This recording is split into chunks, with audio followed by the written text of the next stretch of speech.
Okay. So I will start off the introductions. My name is Lauren Detmer. I am the community organizer for Love Inc. here in Madison. We do also support many individuals from around the state of Wisconsin as well. And I'm going to turn it over to Alyssa. Okay, hello, my name is Alyssa Hermanson. I'm the Assistant Director for Love Inc. Check-in question, do we want to give a check-in question? Oh yes, are you registered to vote, and how do you plan to vote? So yes, I am registered to vote, and I plan to vote absentee in this coming election. Awesome. And for me as well, I am registered to vote and I requested my absentee ballot. So I haven't received it yet, and I will call on Rowan. Hi, I'm Rowan Strange. I'm an intern with Love Inc. this year, and I have just registered to vote, and I just put in a request for my absentee ballot today. Perfect. Nice. I'll call on Wendy. Hi, I'm Wendy Hine. I'm with Disability Rights Wisconsin, and I am their voting advocacy and outreach specialist. And so part of my job is to run the Disability Vote Coalition along with Jenny Newgart from BPDD and lots of statewide partners as well. So, and I am registered to vote, and I typically do not vote absentee, but now this will be my second time I requested an absentee ballot and hope to get it soon. And then Wendy, do you want to call on the next person? Oh, yes. How about Ben? Hi, my name is Ben Appel. I'm turning 18 for August 31st. And I'm Helen, his mom, and we always vote in person. It's no hassle, so I'm going to take Ben with me. Both of us plan to vote in person. Perfect. And then is Ben registered to vote, Helen? Not registered yet. Okay, perfect. I'm going to call on Kevin for Ben. Hey, I'm Kevin Thayer. I'm a new Love member, and I think I am registered to vote and requested an absentee ballot recently. Perfect. I'll call on Rachel. Hi, I'm Rachel Tricosis. I'm a part of Love Inc. as well as the Autism Society. I'm registered to vote, and this is my second time voting absentee this year. I am going to call on Nancy. And I'm Nancy Alar, and I am registered to vote, and I have already requested my absentee ballot, so I should be getting it in the mail soon. Do you want to call on somebody, Nancy? How about Nicole? Perfect. Nicole, since you just joined us, our check-in question is your name, and then if you're registered to vote, and how do you plan on voting? I'm Nicole, and I have not registered. Okay. Perfect. Do you want to vote in person, or do you want to vote by absentee? I don't know. Okay, that's totally fine. And then we have Lily and Nathaniel that need to go still. Do you want to pick one of them, Nicole?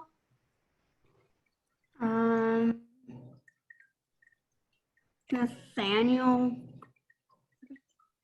I'm Nathaniel Lentz, and I will be voting absentee ballot. And I voted absentee ballot the last election too. And then that leaves Lily. Hi, I'm Lily, and I am registered to vote, and I will be voting in person. Perfect. Perfect. Well, I wanted to thank you guys all for introductions, and also welcome you to our Wisconsin voter event. Alyssa, if you want to share your screen with the first slide, that would be great.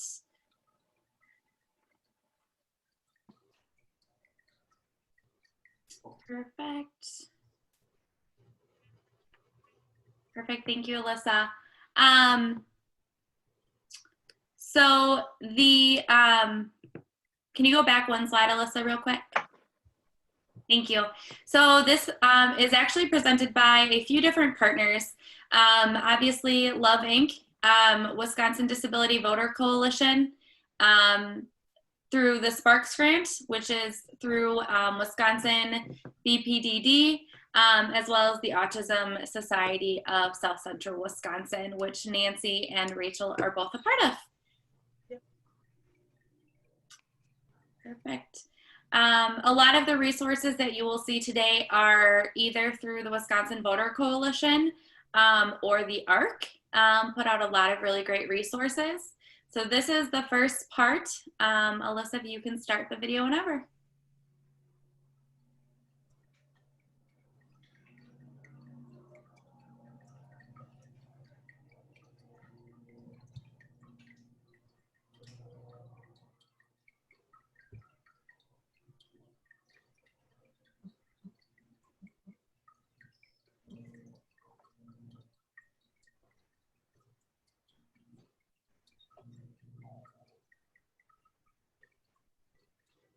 Alyssa, I can't hear the audio.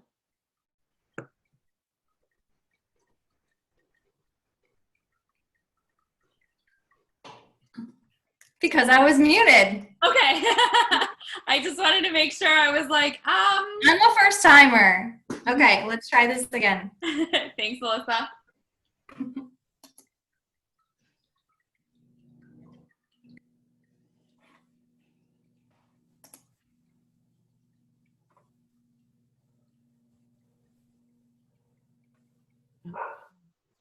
Wow, that's really interesting. I was just learning how to register to vote online. It's very important for the disability community to vote. The Wisconsin Disability Vote Coalition is encouraging people with disabilities to vote. Oh yeah? What makes this election special? Why do I need to vote? Every election is important because we need strong leaders to be elected to office, leaders who are interested in issues important to the disability community. So why is it important for persons with disabilities to vote? Well, employment, housing, transportation, mental health services, Medicaid and Medicare are issues that are important to us, and we need to have leaders that meet our needs.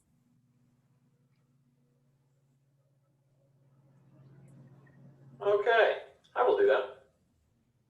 Have you registered to vote? No, I have not. But I'm interested in voting now. Cool, I will show you. You will need to register to vote if you are a first-time Wisconsin voter, changed your name, or have moved since the last election.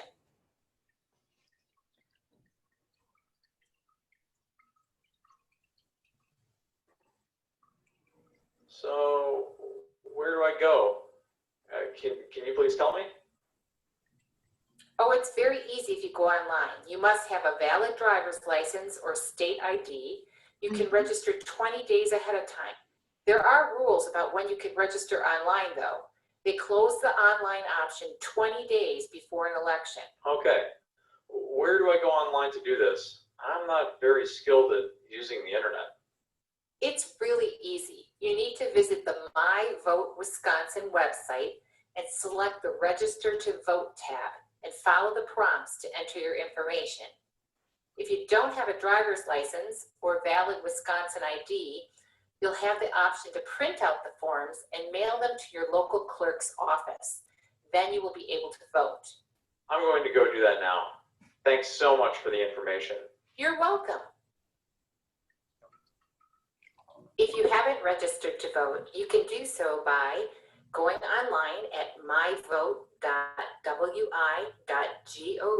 up to 20 days before Election Day. Option 2, mail. Up to 20 days before Election Day, mail a completed form and copy of proof of residence to your municipal clerk. You can also register to vote in person at the municipal clerk's office. You must, again, provide proof of residence.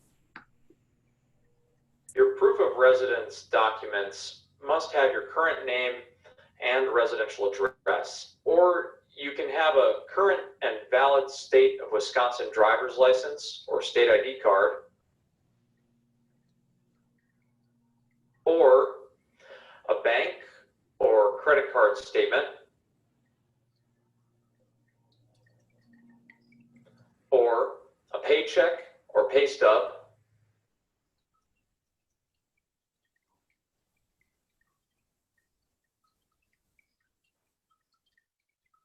a document or letter from Medicare, Medicaid, Social Security, or any other government correspondence documenting your address.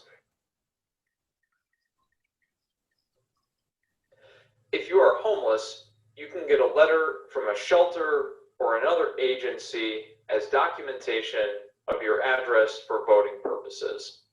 A complete list is on the Wisconsin Elections Commission website, and be sure you do your job. Vote, please. Thank you. Thank you, Alyssa. You want to go on to the next slide?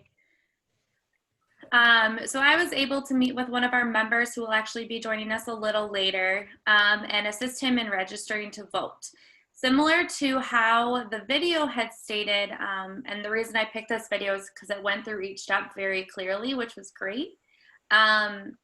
You need to vote if you have changed your name, moved addresses, or you are a first-time voter. People who have just turned 18 or have turned 18, are turning 18 in October, are eligible to register to vote ahead of time, which is super nice and very helpful. So it's one less step you have to take at the polling location.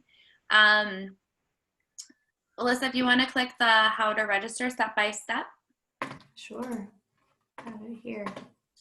So I was able to screenshot through the steps of working with one of our members. All the information is blacked out for his security. And it's very, very, very simple to do. This PowerPoint, as well as all the links and resources, are going to be sent to you after the webinar is complete or this meeting is complete. So I encourage you, if you have not voted, to go through this document and go through the process. I was able to meet with this individual in about a 15-minute Zoom meeting and get him registered to vote. I think the thing with his that made it more unique is if you scroll down, just kind of follow the steps, follow the prompts as they said.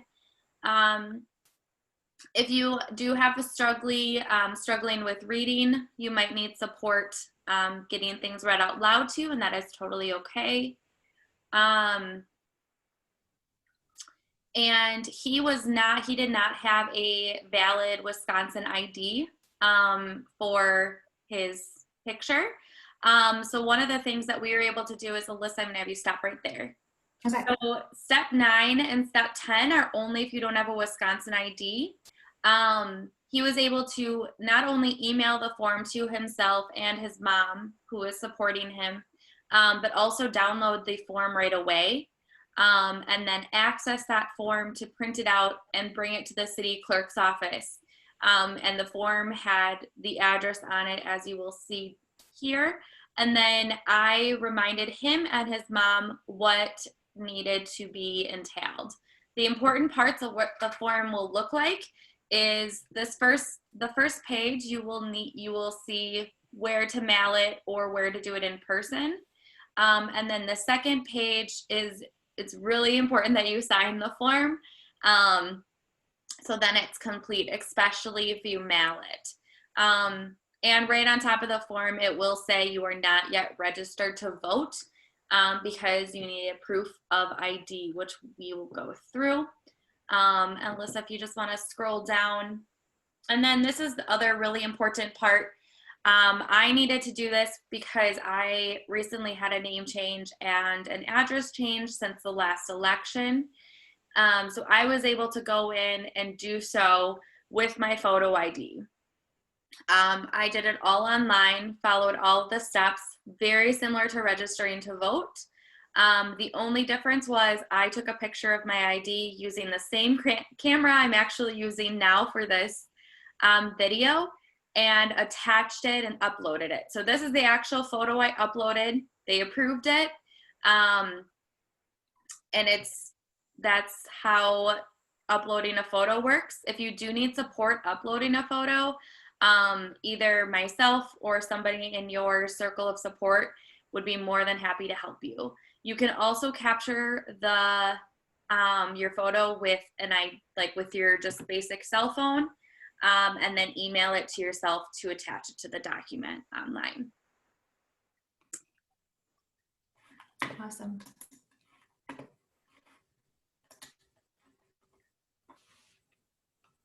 Perfect. On this slide, I show all the different proofs of residency as well as forms of ID that are accepted in the state of Wisconsin. There are a lot, which is really great. I think the biggest thing is make sure it has a photo on it with an address. As you can see, university or college IDs are acceptable. However, student IDs from a high school are not. So keep that in mind. That was the issue I ran into with the member that I helped.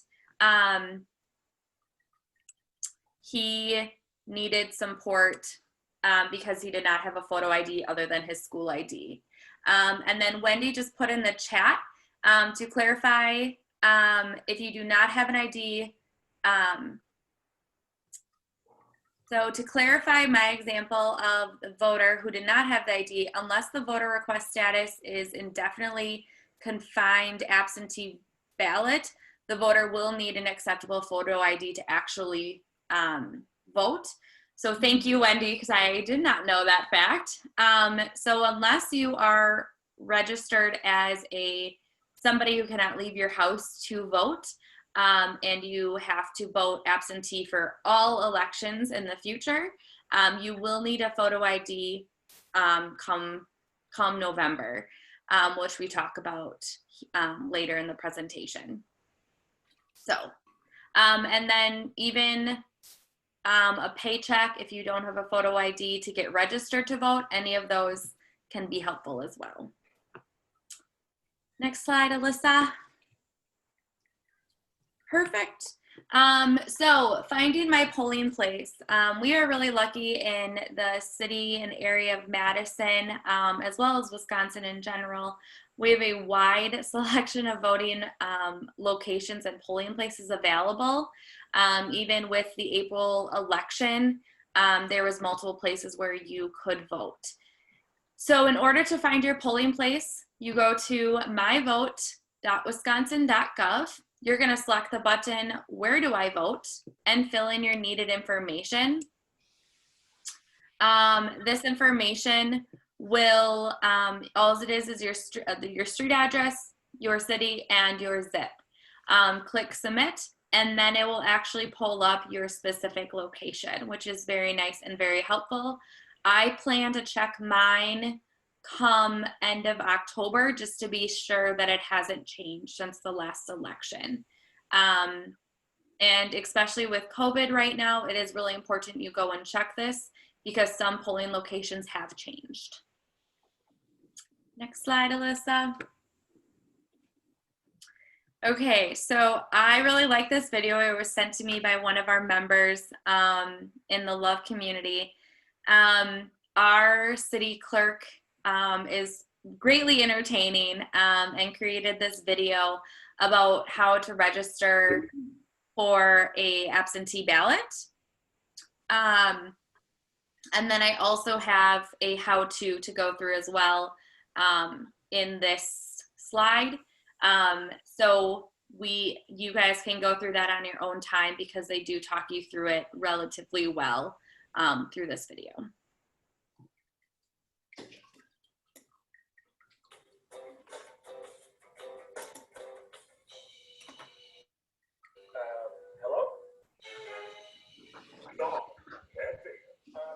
Hi, this is Scott from the County Clerk's Office. I understand that you have a few... Wait, I almost forgot.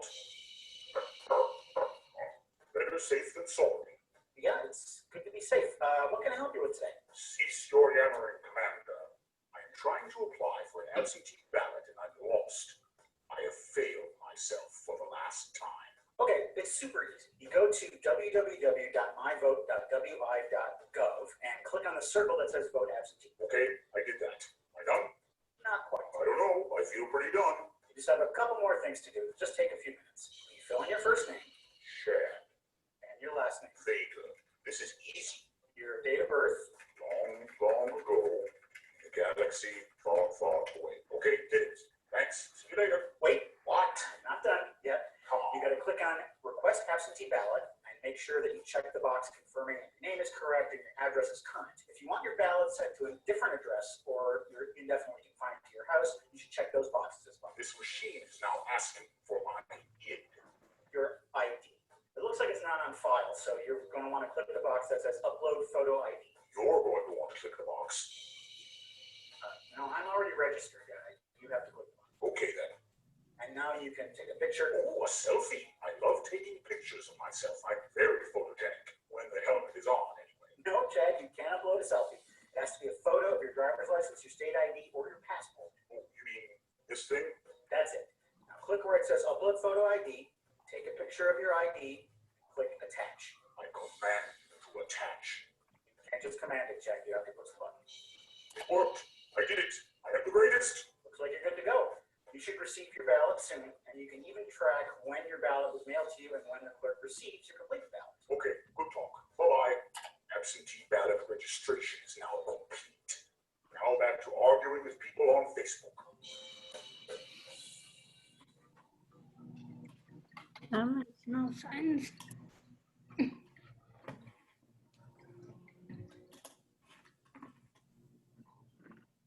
I felt like they did a very good job going through it.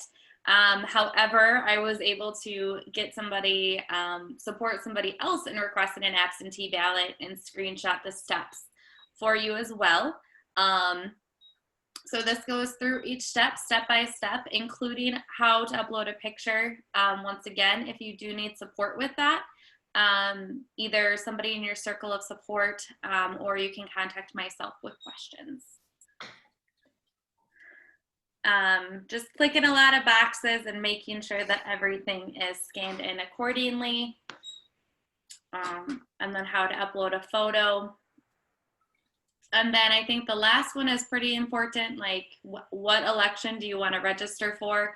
And then also just checking to see where your ballot is, which is really good.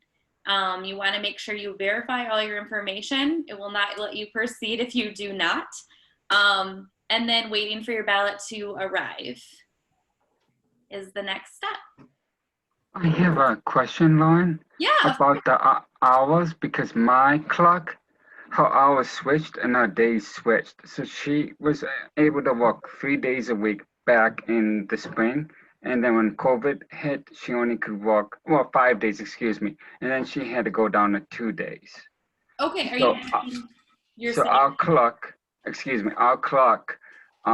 her hours switched and her hours switched. So I think have like an ID yet. so That's gonna. I think I would suggest like call or email the clerk before you request a absentee ballot, just to make sure that the clerk is on task with your request, because I think maybe with the COVID and the election coming up, I think some people might get missed just because of the hours switching and everything. Yeah. Nathaniel, thank you for bringing that up. When you go to find your polling location, it will pull up your city clerk as well as a phone number and email to contact them. So just like Nathaniel said, I always encourage you just to make sure it has been received. And then as well as utilizing the vote absentee after you've registered, you can check the status. So making sure that it is being mailed to you and then you have received it. I know that the Senate went through a thing this past week with absentee ballots and the printing of ballots. So that should no longer be an issue, thankfully. And most ballots are being sent out the start of ballot send out is supposed to start actually today. So hopefully everybody starts receiving their ballots shortly. But thank you, Nathaniel. That is a good point. You're very welcome. Alyssa, if you want to continue. So the next steps, once you receive your ballot, I'm going to focus on absentee because a lot of us are voting absentee this year with COVID. After you register to vote, the next step is either getting your absentee ballot or going to your polling location and voting. When you do vote in person, you will need your photo ID. That is very, very important, as Wendy brought up. And it's super easy to get. I do have a link in here how to gather information for a photo ID for voting purposes specifically, but also just to have on hand is very helpful, getting, with jobs and everything like that. With absentee, once you fill it out, you want to make sure that you have a witness, how your witness signs it, as well as they have their signature and their address on the back of the ballot and the envelope as well. Very, very important. They do check these at the polling locations. So it is checked often. And unfortunately, if for some reason your witness did not sign, your vote can actually not be counted. So make sure that you double check that all the boxes are signed and information is in there. The next thing is there's a few different steps. Thankfully, we can drop it in your mailbox. The last day that I would say is October 20th would be a very, very safe bet. Just with the slowness of the mail service right now, it's going to be really helpful if the sooner you mail it in.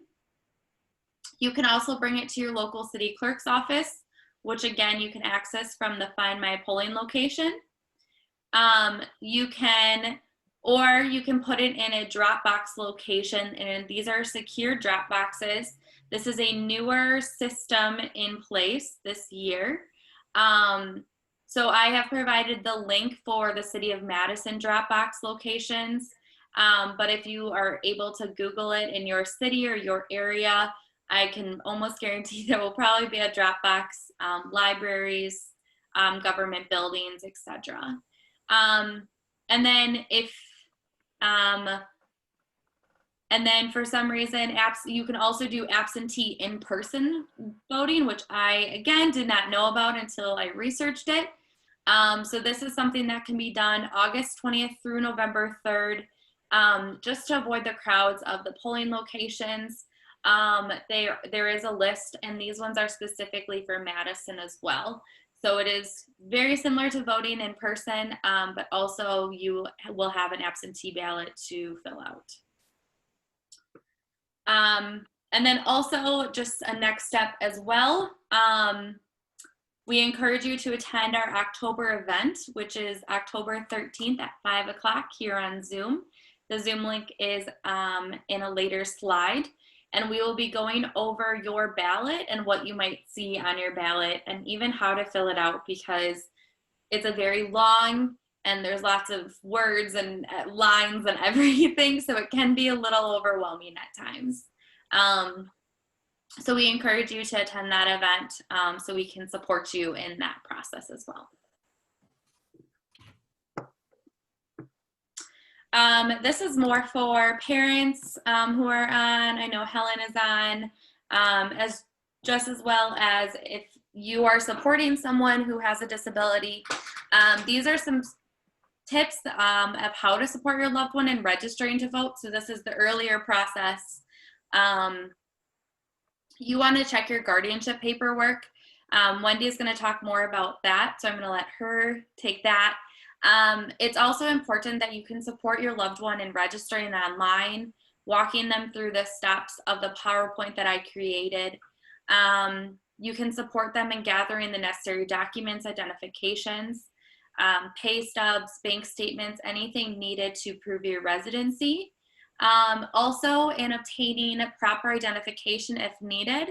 I attached a link of how to get a photo ID in the state of Wisconsin on this for you. And lastly, I really put in, thankfully, the Wisconsin Disability Voter Coalition did a great thing, and they made a plan, make your plan to vote. So checking your status gives you great deadlines, documents to fill out, how to vote by mail, as well as just like learning about the candidates, completing your absentee, kind of a checklist. So it's very helpful if you're a list person to utilize this, as well as they also have the information for with Milwaukee residents, the city clerk's office down there.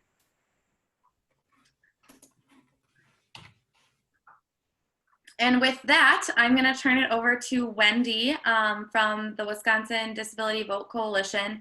And she is going to help present on guardianship and voting, as well as restoring, part of restoring your right to vote. Lauren, This is Nancy Alar. Before we go on, I'd like to make a couple of comments. Yes, of course. There is an event for Madison residents called Democracy in the Park. I don't know if you've heard of that. It's, you can bring, if you're a Madison resident, you can bring your absentee ballot to any park in Madison on either September 26th or October 3rd. And they will have poll workers there with complete social distancing masks and everything, good COVID stuff. And then you can drop your ballot off there without having to mail it. Perfect. And I have a link to the information about that, which includes a complete list of parks in Madison, which I will put in the chat. Yep. Also, one other thing that is really important to mention, because I know that a lot of people miss this, because I'm also working to get people to register to vote, is to make sure your witness puts their address on the thing, because a lot of people have been missing the address. And they actually try to look it up if the signature of the witness is readable. They actually look that up, because I actually made that mistake in the last election. And they filled it in for me. But if your signature looks like a work of art and they can't read it, they won't do that. So those are just two things that are really important to remember coming up. Yes, thank you. And Nancy, I actually just saved you a step. I was able to Google it real quick. So yes, so I did put in the City of Madison Democracy in the Park events.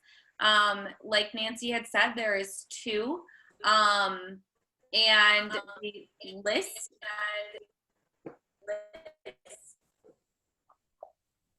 Say that one more time. Sorry. I heard a voice. There's a huge list of addresses to obtain as well.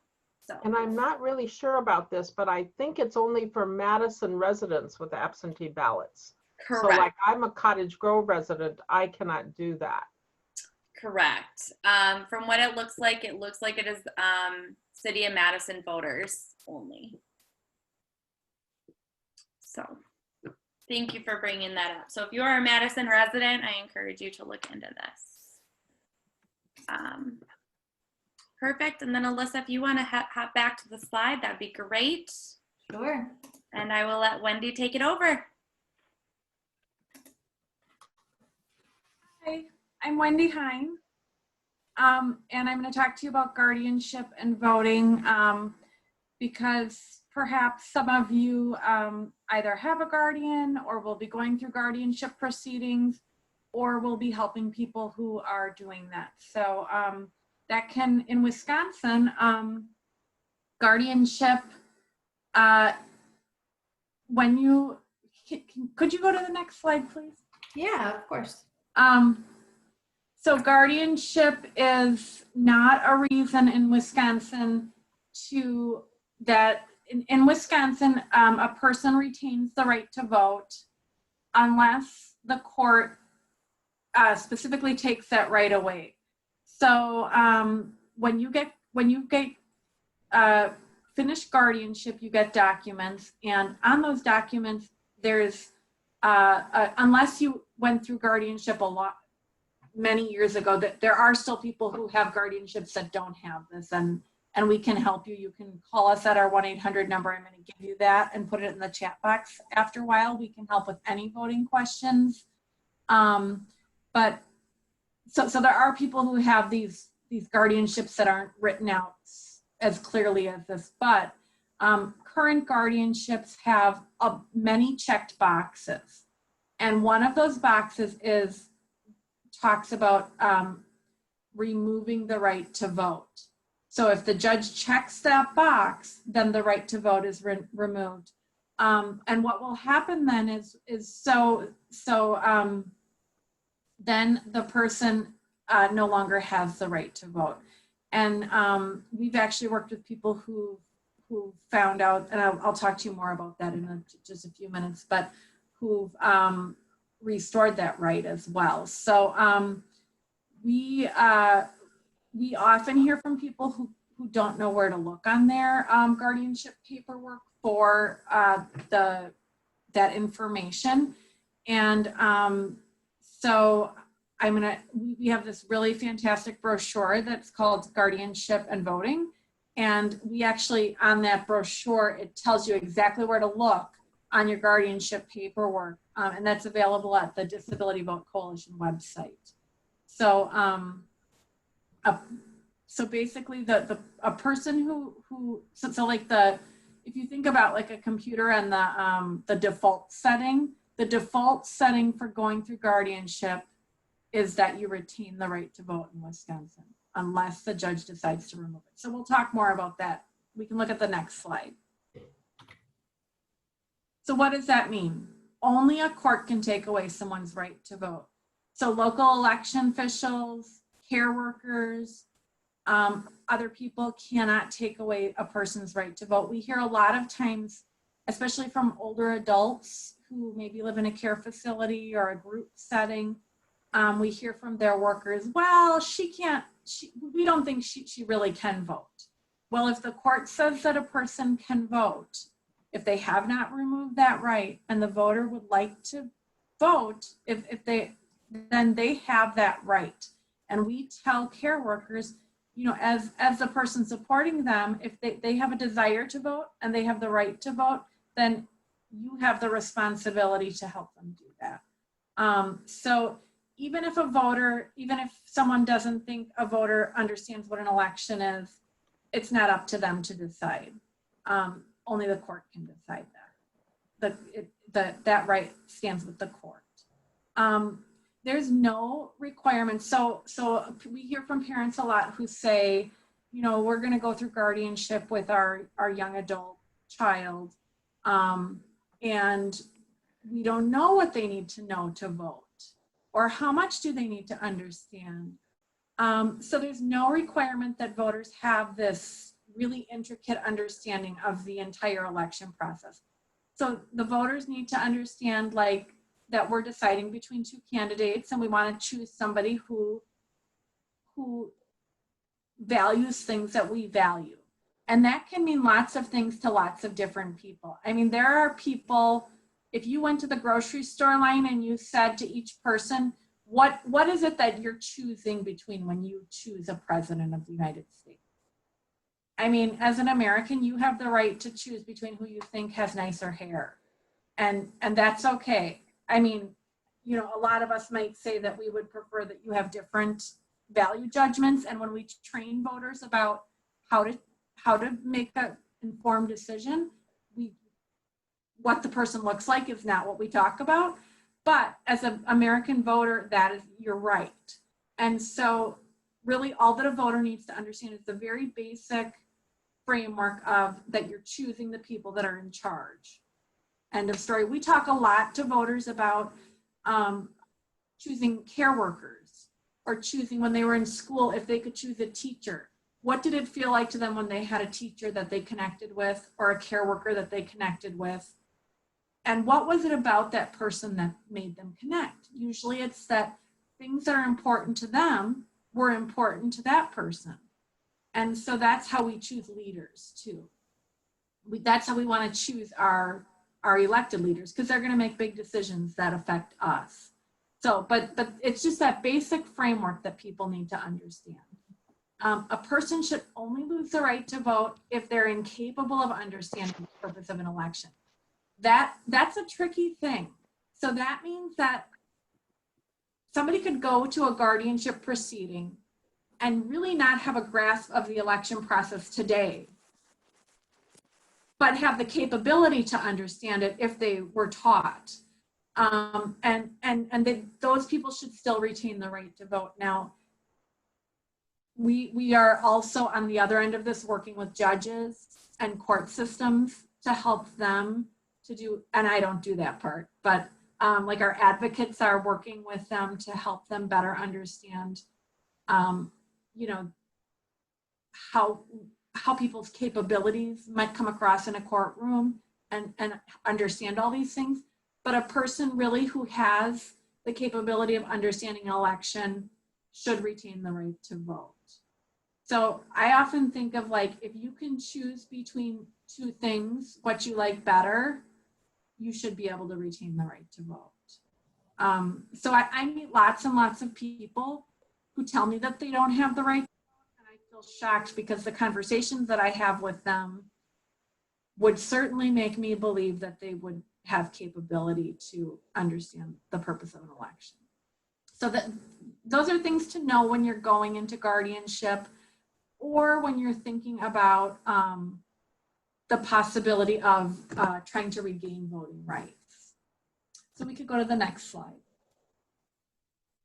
So now we talk about, if you've lost the right to vote, it is possible to get that right to vote back. And so we actually have a document that is called Restoring Your Rights to Vote. And it kind of walks people through the process of petitioning the court to reconsider this. The law does recognize that, as I just said before, a person who didn't at the time of the guardianship process understand the purpose of an election can learn about elections and then certainly be capable of voting. So what we need is, we often hear from voters who say, you know, I went to this event, or I went to a conference, and I was talking with other people, and I was learning about voting, and I went home and I said to my guardian, why don't I have the right to vote? Or my guardian looked at my voting documents and we learned that I don't have the right to vote. I just had a call from a voter this week who went online to register at the My Vote site, and it said, and she had thought that in her guardianship paperwork that she had retained the right to vote, but she can't find the actual document. And so, but it said in the My Vote that she was considered, that her voting rights were taken away. And so we're trying to get a copy of her paperwork so that her guardian can actually clarify, is this a clerical error? Did it get taken away? And now we need to petition the court. Guardianship really makes this a confusing thing for people. So definitely, though, it is not the end of the story if someone lost the right to vote. They can certainly, and you can call us at the 1-800 number, and we would be happy to get you started too, if you would like to try to restore your rights. So you can go to the next slide. Yeah, and just to touch on that, I also have the link of the document Wendy is talking about in the slides that will be sent out to you guys as well. So you guys have access to look at that very quickly. So voting with a guardian. So this is something that voters and guardians should take note of. A guardian cannot tell a voter who or what to vote for. The voter has their own, they have the same rights that every other voter has. And those rights are to cast your ballot privately and independently. And that part of those rights is to ask a helper to come with you. Any voter can ask a helper to come to the polling place with them and help them. I can have my 8-year-old mark my ballot for me if I can't do it myself. I have that right. And so you just can't bring your boss or your union representative. So those are the two people you can't. So you can ask for help, but your guardian does not even have to be present for you to vote. You have the same rights as every other voter if you're a person who has a guardianship. With that said, like I've gotten calls from guardians who've said, well, can I just have my brother, sister, son, whoever the person is that they have guardianship over, can I just have their ballot sent to me and I fill it out? So basically that they're saying, can I get 2 votes? Well, no, they are the voter. So they have the right to vote their own ballot. So yeah, so that's just a really important point. And I think, is there one more slide? Are we good? Oh yeah, okay, we're good then. Thank you. Thank you so much, Wendy. I also, I just wanted to point out as well, something I forgot to talk about earlier. When you are registering to vote, there is part of your registration that talks about accommodations that you might need in the polling location and to vote. So this is a great place to list if you need large print, if you need assistance in voting. If some of our self-advocates, I know Nathaniel's on, as well as some other people, could give us some examples of what they might put down while registering to vote, that would be really helpful. For next time, do you mean, or right now? So when you registered to vote, Nathaniel, did you put down any accommodations that you might? No, I don't need Okay. any accommodations for this, but for the voting machines. Yes. Do you want me to get into that right now or for next time? Do you want to say that for next time, Nathaniel, and we can? Yes, I can say that. I can say that for next time. Perfect. I will reach out to you about that because I would love more information on that as well. Okay. Alrighty. Thank you. You're So welcome. yes, you can put accommodations that are needed down. And a lot of the things Madison is doing right now, and I'm sure Milwaukee is very similar, they're doing a lot of drive-up voting. So you can stay in your car as well to help prevent COVID. And Wendy, if you have any other good modifications or accommodation suggestions. So voters with disabilities always have the right to do curbside voting in Wisconsin, even before COVID. And so that's an excellent option for people who have any sort of disability that makes it very difficult for them to get in and out of a polling place or unsafe. There are a lot of people who have, chronic immune conditions, but they do not want to vote absentee. And so their life is always like COVID life. And so the problem that we've heard is that there's some inconsistency with the way that curbside voting is implemented. And so our suggestion to people is always to call your municipal clerk. And as Nathaniel pointed out, they have very varying hours. But I call them ahead of time, not on election day, and find out how the process works for curbside voting. Some places it's extremely clear that they have like a doorbell that's a drive-up doorbell, you ring it and somebody comes to your car. And I would say that COVID has definitely prompted more and more municipalities to do a better job with curbside voting. And it's increased people's knowledge of that it exists. So curbside voting is something that always exists for voters with disabilities or with who, because of age or illness, can't go into the polling place. And some municipalities now, as you said, are offering drive-through voting. So, which is just great. And I love the stories of municipalities that have used like bank locations where they can, like during the quarantine, they were using banks where they could use that drawer thing, it's like a Walgreens kind of a drawer or whatever, or the shooting. And so like, that's just great. But again, those are things that are very particular to where you live. Madison's usually on the cutting edge of accommodations. I feel like we hear good stories about localities in Madison doing a good job with in-person accommodations, things like having chairs for mobility, having a signature guide for signing the books, things like having poll workers who are available to help someone if they need assistance. A big accommodation issue for people who are deaf or who have speech difficulties is stating your name and address. So it's a Wisconsin state statute that people have to state their name and address. I actually never knew before I did this job that I stated my name and address whenever I went to the polling place, but they always ask you, what's your name and address? And then you answer, and I never knew that I was fulfilling a state statute. And so the problem is that there are people who are certainly capable of voting who struggle with stating their name and address for many, many reasons. And so our perspective was always that the ADA umbrellas all of that, and so having an accommodation for that was always a legal thing. But because of the way poll workers are trained and whatever, a lot of times people didn't know this.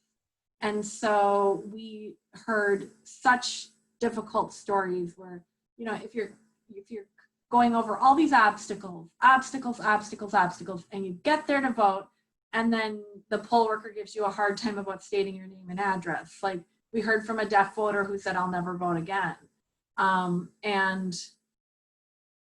So we were really excited in 2019 that, or 2018, 19, that we were able to be part of, in cooperation with Wisconsin Association of the Deaf and a lot of different partners and legislative helpers, that they were actually able to clarify in the law that accommodation is, that poll workers are required to give accommodation, or people are allowed to bring accommodation for stating their name and address. So you can bring a Post-it note with your name and address and hand it to the poll worker, or the poll worker can verbalize the name and address for you as an accommodation.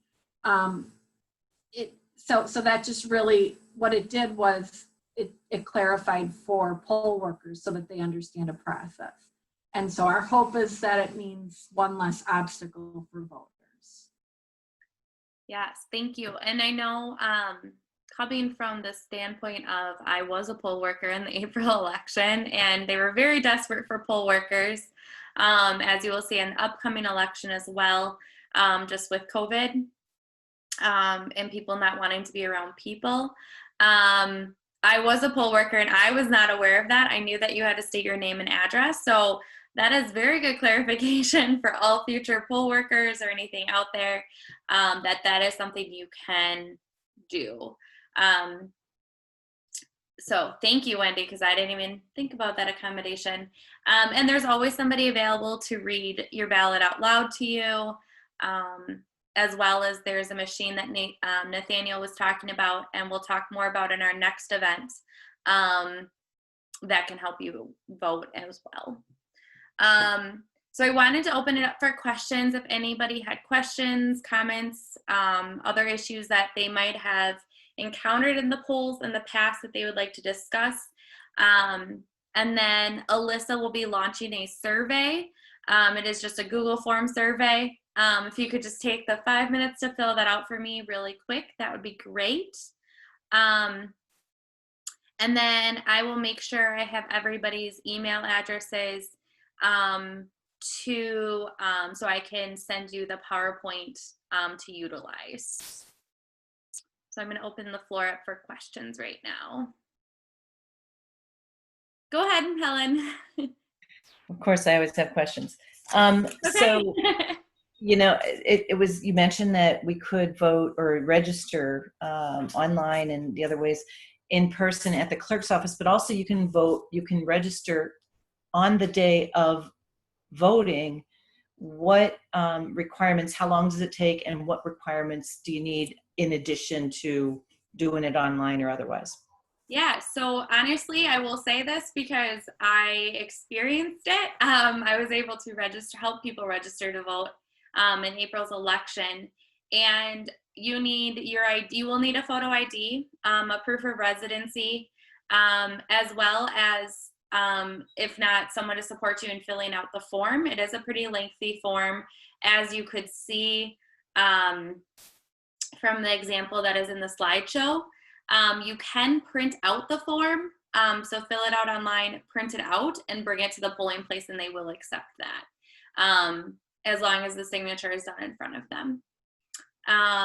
But yeah, so it depends on your polling location. For us, it took anywhere from 5 to 10 minutes. And you can also register, one person can register kind of multiple people at a time, based on, you know, what their capability is as well.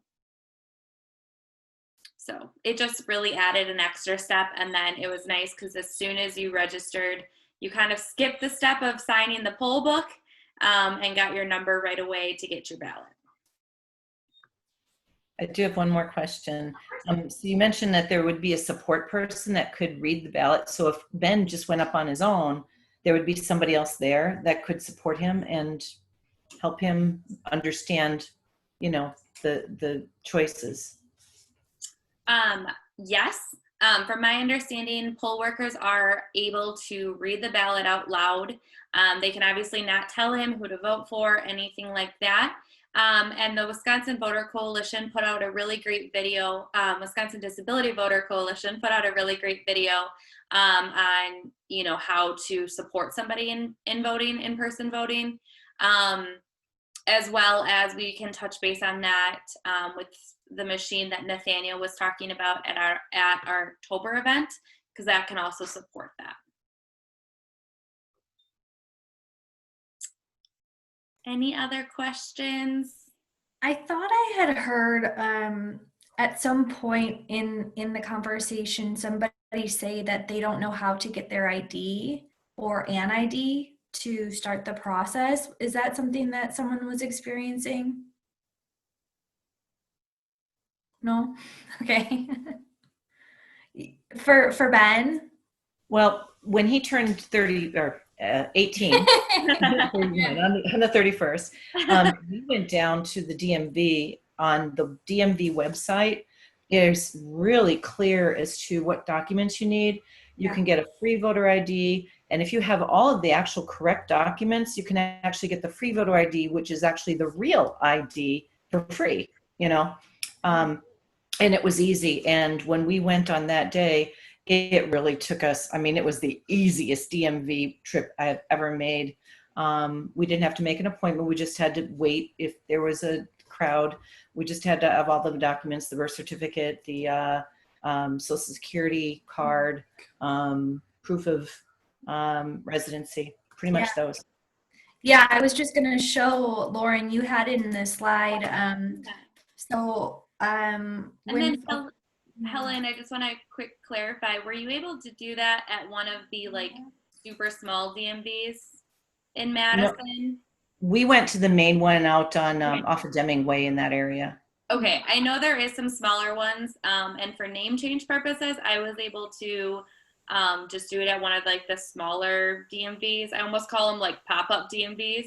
And those tend to be, if you have issues waiting, dealing with people, those tend to be very, very, very quick. I was in and out with a name change ID, with new photo and everything within probably 15 minutes.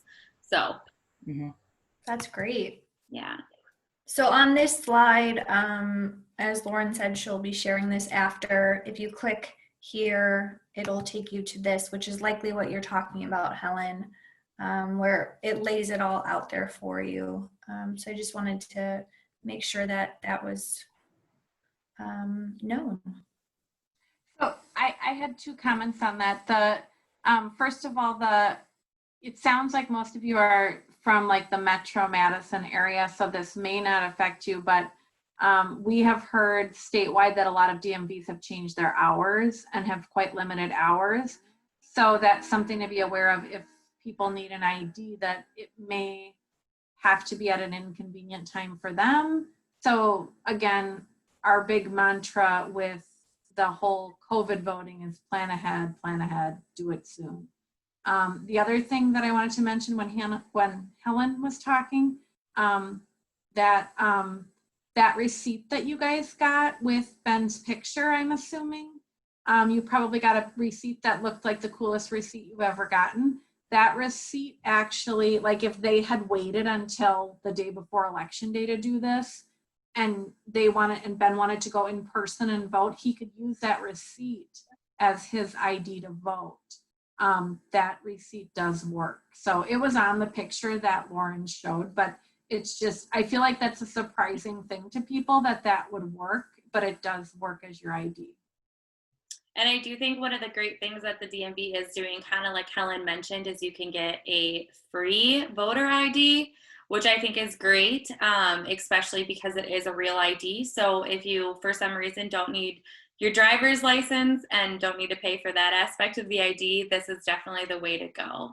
And it's good to have on hand. I know Carissa Braun, who's down, who joined a little later, they just went through the process with their son as well, about gaining an ID because he did not have one. And it was something she never even thought about until, it came time to get him registered to vote. So it was one of those things that you don't think about until you absolutely need it. And it's very useful to have on hand, as I'm sure Helen has already found with having been just over a month. And having the real ID with the star on the corner helps with traveling purposes for air flights and such. Yes, because that is required next year, I believe. You will either need to travel with your passport or travel with your real ID, and it has a little star in the top corner. So if you're a heavy traveler, even within the United States, it's very helpful. Any other questions? No? Perfect. So my plan is I can send the document that the Google slide out for everybody to utilize and view with all the clickable links to have access to. I just want to make sure that once I turn it into a PDF, you guys are still able to click those links. And if there's no other questions, for those who are not currently registered to vote or still need to request their ballot, I would be more than willing to schedule a Zoom meeting with you and help and support you in that aspect of voting as well. And then just as a reminder, I will copy and paste. We are hosting a part 2 of this series on October 13th. It is school. We are going to be talking about what's on your ballot, as well as we will have some panelists to answer questions as needed about making an informed decision on how to vote. So that's going to be a very useful thing. And I made sure that that was done before the timeline. If you have your absentee ballot, you're able to, ideally fill it out at that event if you really want to and get it in the mail the next day, and it would still be in plenty of time to make sure your vote is counted. So keep that in mind as well. So if there's no further questions, we'll let you guys go a little bit early. I always love it when things end early. And then just please make sure you filled out that Google form and then register for the October event. And we look forward to seeing you guys in October. Bye, everybody. Thank you so much.